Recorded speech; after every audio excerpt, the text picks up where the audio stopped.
livre para todos os públicos.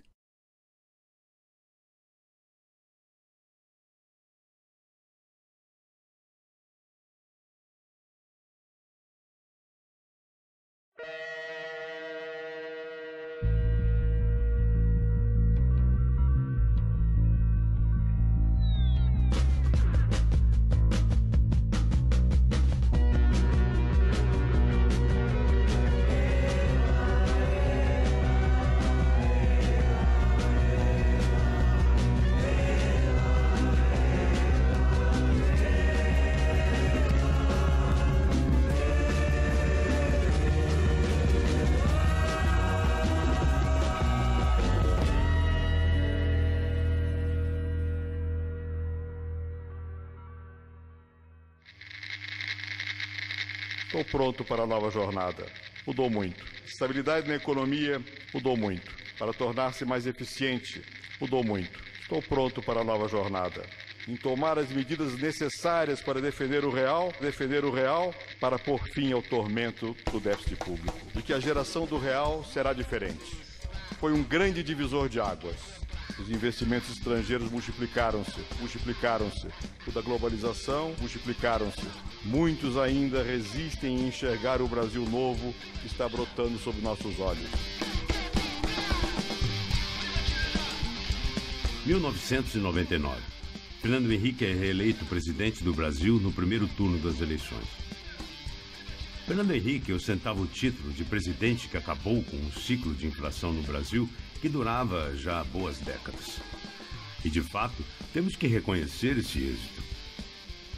Porém, se vocês me permitem repetir uma das falas do Márcio Postman, exibida no programa anterior, estabilizar nossa moeda e conter a inflação nem de longe significaram um crescimento econômico. O Plano Real, então, teve o êxito justamente de conseguir estabilizar a inflação, mas, por outro lado, na verdade, ele comprometeu qualquer possibilidade do Brasil voltar a crescer de forma sustentada, né? Porque os mecanismos que garantem a inflação baixa são os mesmos mecanismos que impedem que a produção, que a economia cresça. O governo FHC tinha como principal orientação política e econômica o neoliberalismo. Estão lembrados?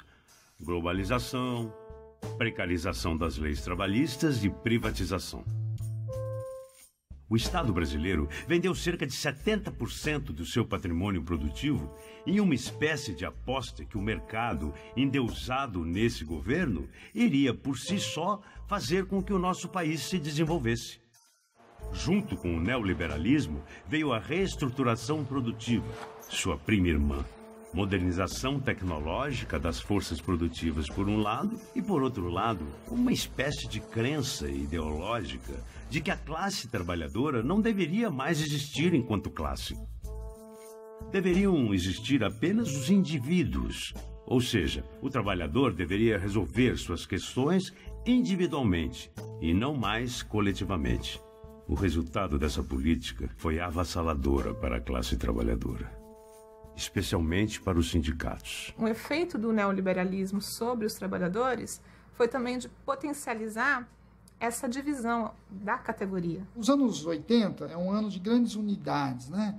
A criação da central, a criação de um partido dos trabalhadores. Os anos 90, o que a gente vai vendo é o contrário.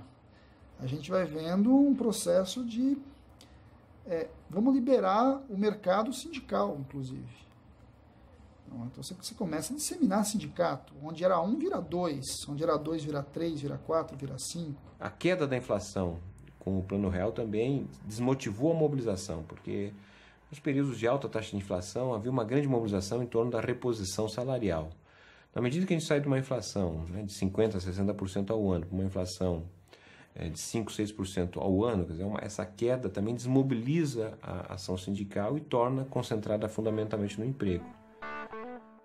Quando Fernando Henrique assumiu seu primeiro mandato em 1995, segundo o Instituto Brasileiro de Geografia e Estatística, o IBGE, o índice do desemprego no Brasil era de 8,3%.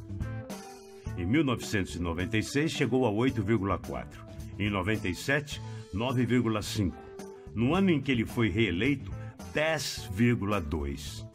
E ele começa seu segundo mandato com 11,1% de desemprego no Brasil. Até o fim de seu mandato em 2002, esse índice ainda vai subir mais e mais, atingindo a marca de 12,2%. Opa, desculpem se eu estraguei a imagem que vocês tinham do príncipe dos sociólogos. Mas a vida é assim, não é? Uma desilusão sem fim.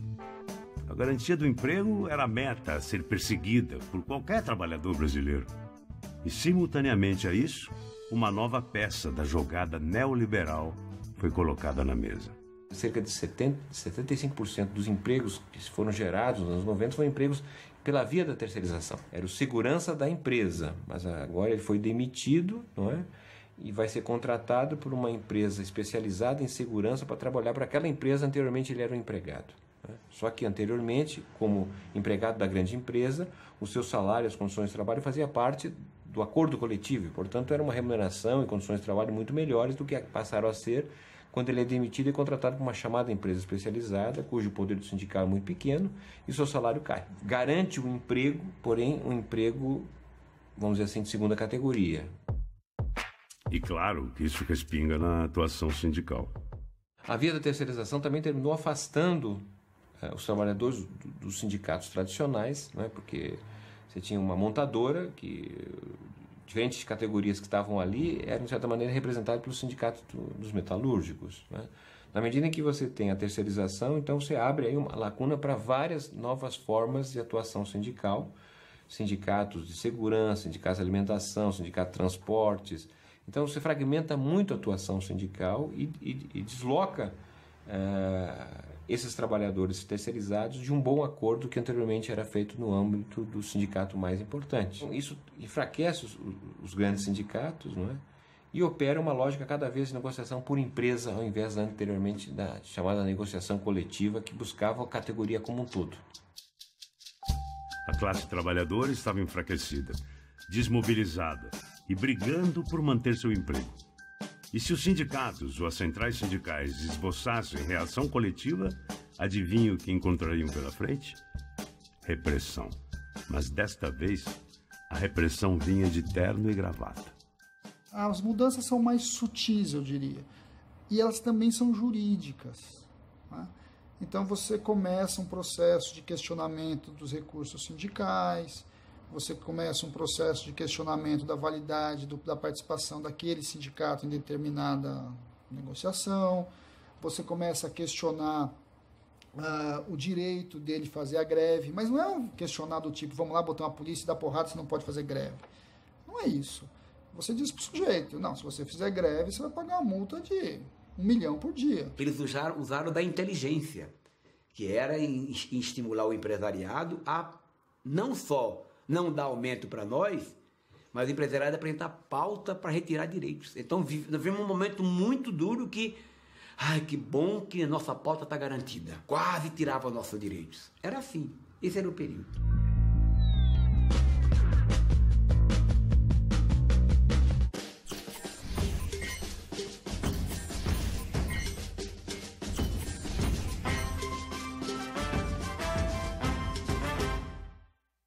Se você tem mais de 40 anos, esta mensagem é pra você. Pra você, ó. Pra nós, né, meu? Se você passou por alguma cirurgia, transfusão de sangue ou fez tatuagem antes de 1993, precisa fazer o teste de hepatite C. Uma doença sem sintomas, mas que pode evoluir para cirrose, câncer ou levar à morte. Procure uma unidade de saúde e faça o teste. Hepatite C. O teste pode salvar sua vida. Ministério da Saúde, Governo Federal, Ordem e Progresso.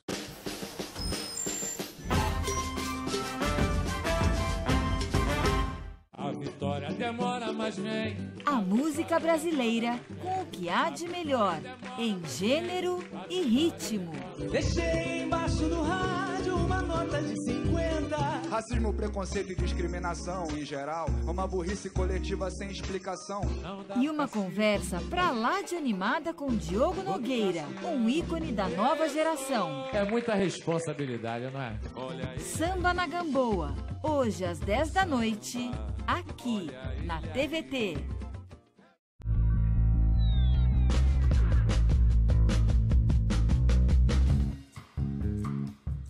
E então chegamos naquilo que nos interessa nessa história. os sindicatos e sua representatividade junto aos trabalhadores. A orientação do governo Fernando Henrique foi muito mais sofisticada, inclusive do ponto de vista de cooptação de parte do movimento sindical, né, com a possibilidade, junto com a privatização, de sindicatos terem uma parte das ações. Então ali houve um movimento de cooptação e isso, de certa maneira, fez com que uma parcela do sindicato aderisse ao projeto de privatização, inclusive dando apoio ao próprio governo de Fernando Henrique. Esse foi um momento de baixa sindical, não foi um momento de grande evolução sindical, porque nós tínhamos muito desemprego. Você vai corroendo a base do sindicato por dentro, né? Você vai individualizando os sujeitos, né? Os sujeitos não se encaram mais como classe, então naturalmente, socialmente ele vai deixando, o sindicato vai representando menos para ele, vai ficando muito mais difícil o sindicato trazer gente para cá. Não é porque o sindicato briga menos, não é porque o sindicato é isso ou é aquilo, não, simplesmente porque ele não vê o sindicato como alguém que o representa.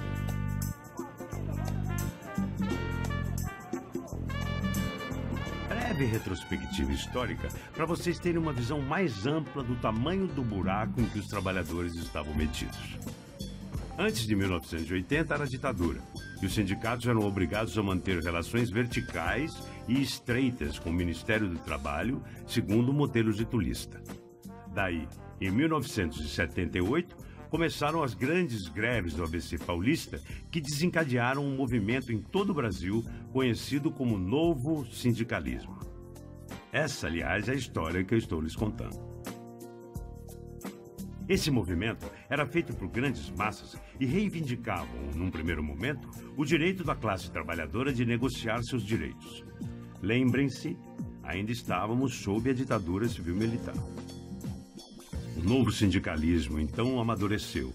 E, para além das reivindicações de melhores salários e condições de trabalho, ele foi fundamental para o restabelecimento da democracia brasileira.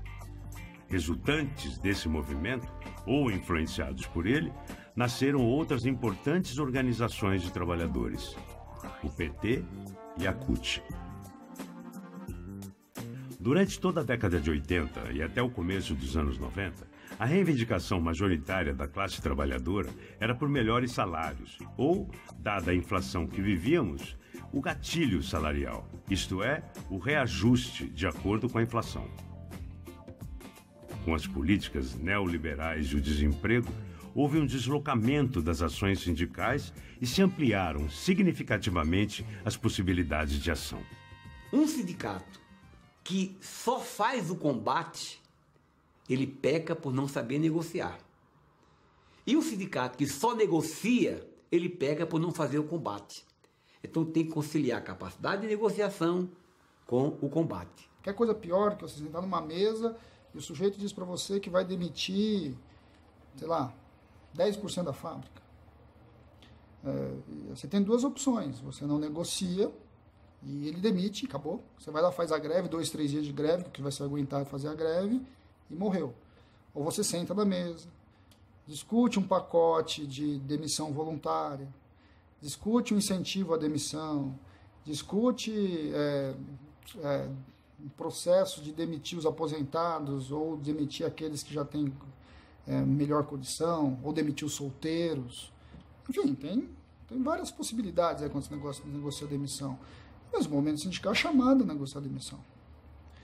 E eu particularmente acho isso bom, porque senão demite-se demitindo-se. Porque no Brasil, demite-se do jeito que quiser. Quer coisa mais absurda, né, do ponto de vista do conflito de classe, você participar do lucro daquela empresa? É um absurdo. Né? Bem, vários se negaram, outros negociaram. Bem, quando o dinheiro começou a entrar no bolso do trabalhador 2 vezes por ano, de um, e começou a não entrar no de outro, a base falou, que história é essa? Eu quero o meu. Então tem um pragmatismo que nasce das condições objetivas. Nesse contexto de crise de legitimidade do sindicato e de enfraquecimento da representatividade, a ruptura é interna. Nós já falamos em episódios anteriores sobre o surgimento de outra central sindical, a Força Sindical. ela surge em 91 com beneplácito e apoio financeiro do governo Collor e da Fiesp, de empresários da Fiesp. Ela assume um discurso neoliberal. Portanto, ela surge à direita da CUT.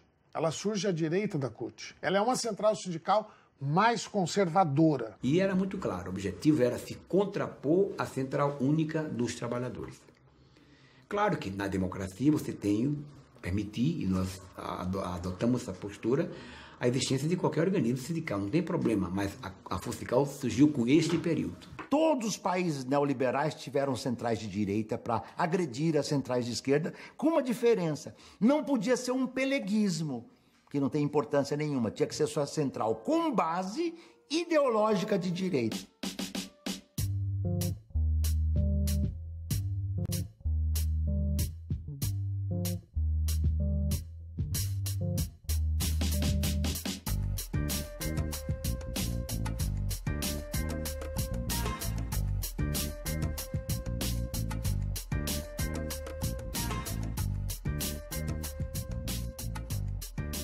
Vivíamos já quase 10 anos de neoliberalismo que deixou como marca o desemprego e o enfraquecimento do movimento sindical.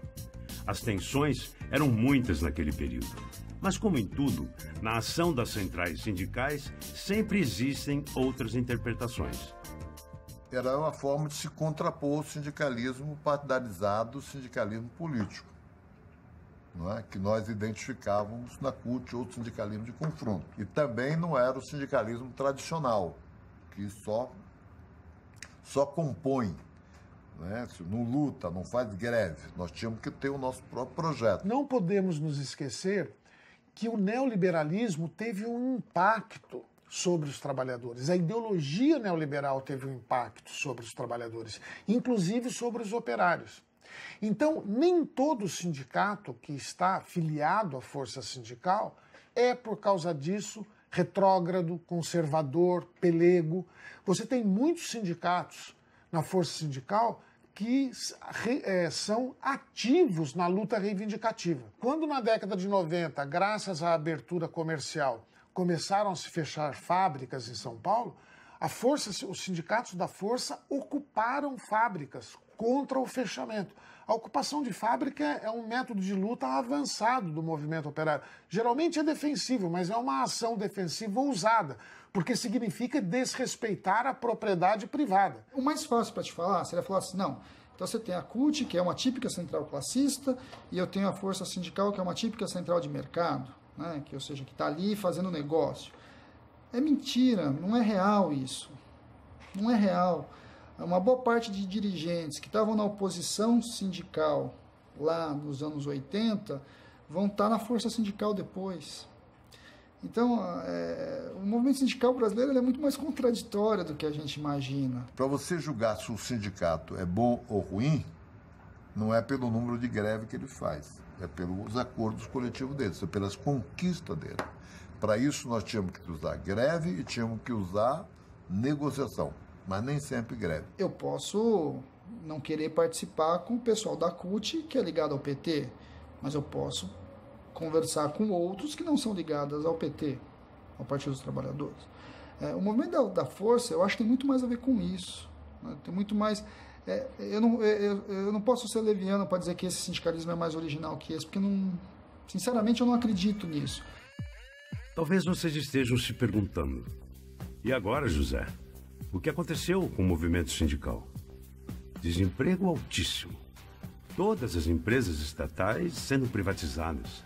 Milhares de trabalhadores sendo terceirizados, com menos direitos do que antes, ganhando menos. Um governo que joga sindicato contra sindicato, que coopta o movimento sindical. Uma repressão jurídica fortíssima, criminalizando o movimento sindical e multando os sindicatos por fazerem greve. A esquerda dividida e fragmentada. O que será de nós? Bom, esse foi o neoliberalismo que vivemos no Brasil. Francamente, o que eu senti naquele período talvez possa ser traduzido desta forma.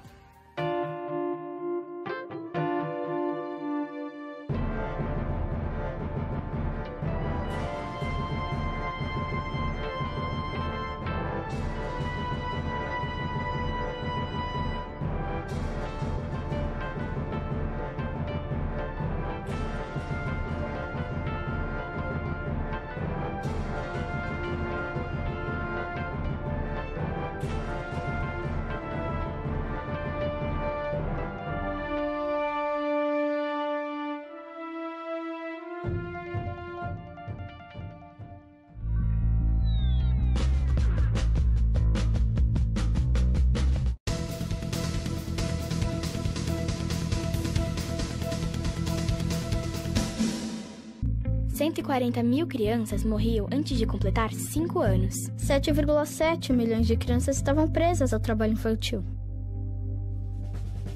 Em 1990, nasce a Fundação Abrinq. Foram mais de 50 projetos desenvolvidos em 25 anos. Porque só com respeito e oportunidades vamos mudar a história das próximas gerações. Acesse fundabrinq.org.br.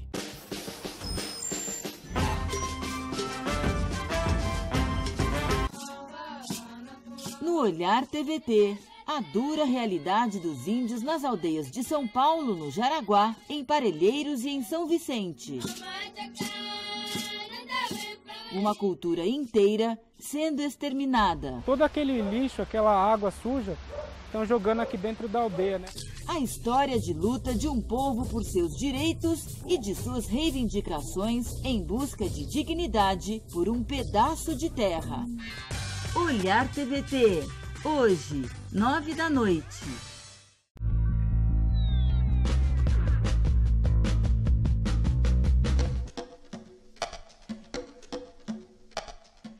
A década de 90 foi uma década de grandes contradições. E isso talvez seja o ponto mais importante desse período histórico. O neoliberalismo fortalecido, propondo a construção do grande Deus mercado, e o esfacelamento dos direitos trabalhistas criaram fissuras muito profundas no movimento sindical e social. A tal ponto que esses mesmos movimentos tiveram que construir alternativas contra essa força que tudo destruía. E olhando dessa perspectiva, não seria um exagero dizer que o sindicalismo brasileiro foi mais resistente do que o sindicalismo que existia na maior parte do mundo que viveu os mesmos problemas. Na realidade, as alternativas que o movimento sindical tinha ali nos anos 90, não é, eram alternativas relativamente difíceis de serem apontadas, não é, porque esse fenômeno da terceirização, o fenômeno da privatização, o fenômeno da abertura das economias não foi especificamente do Brasil. Não é? Se nós formos olhar a experiência de outros países, nós vamos verificar que a situação foi muito mais trágica em outros países.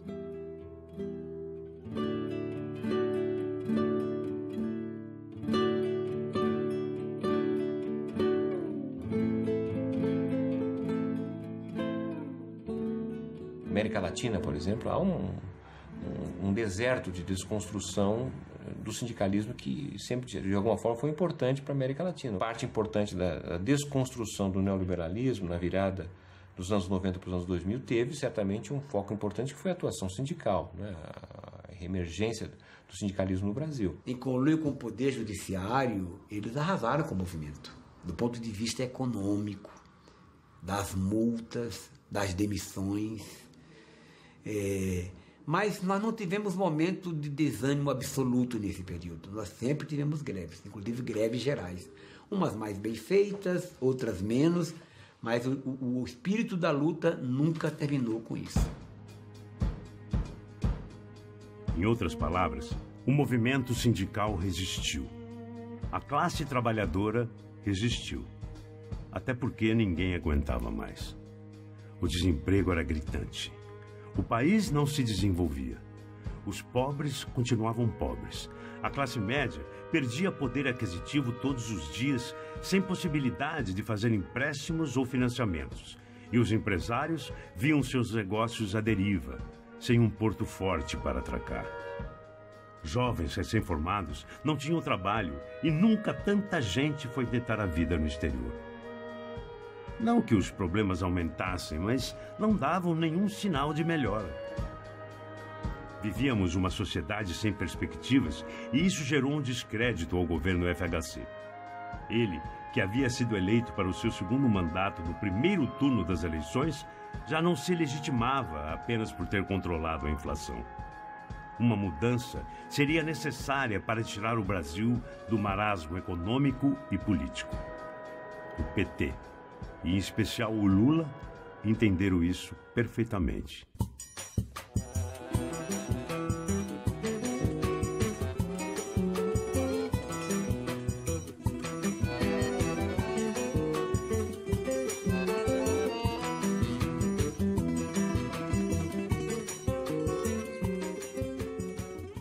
Eu tive uma decepção com o governo Fernando Henrique Cardoso, com todo esse mundo, tá certo? Eu acho que eles realmente não se preocupam com a grande massa. O governo do PSDB, eles não tiveram coragem de fazer uma distribuição de renda. As privatizações, coisas mal explicadas. Então não estou lá dessa gente. Então, acho que tem que dar uma grande oportunidade para o Lula. Eu acho que o PT também mudou, tá certo? O Lula mudou, o PT mudou, todos nós mudamos.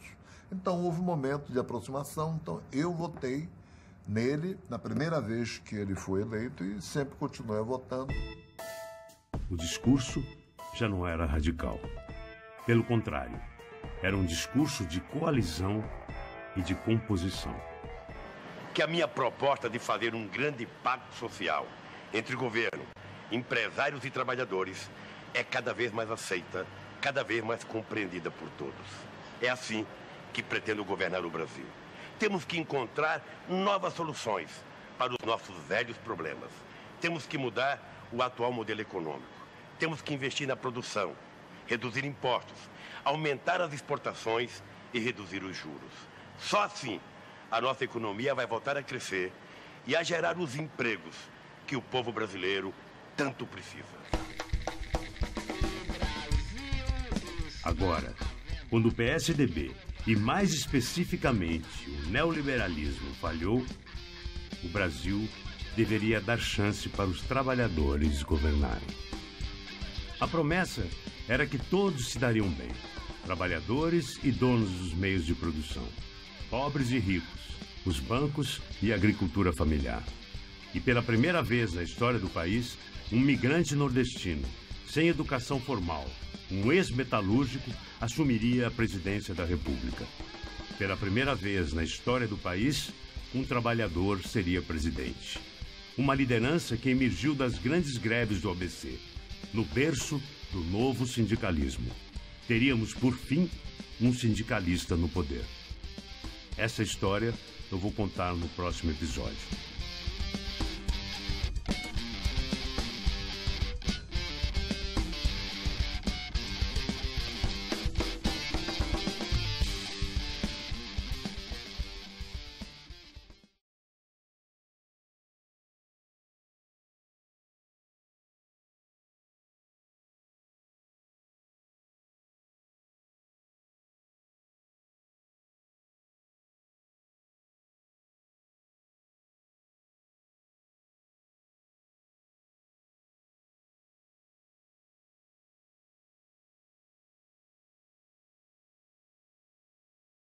Será que a gente pode?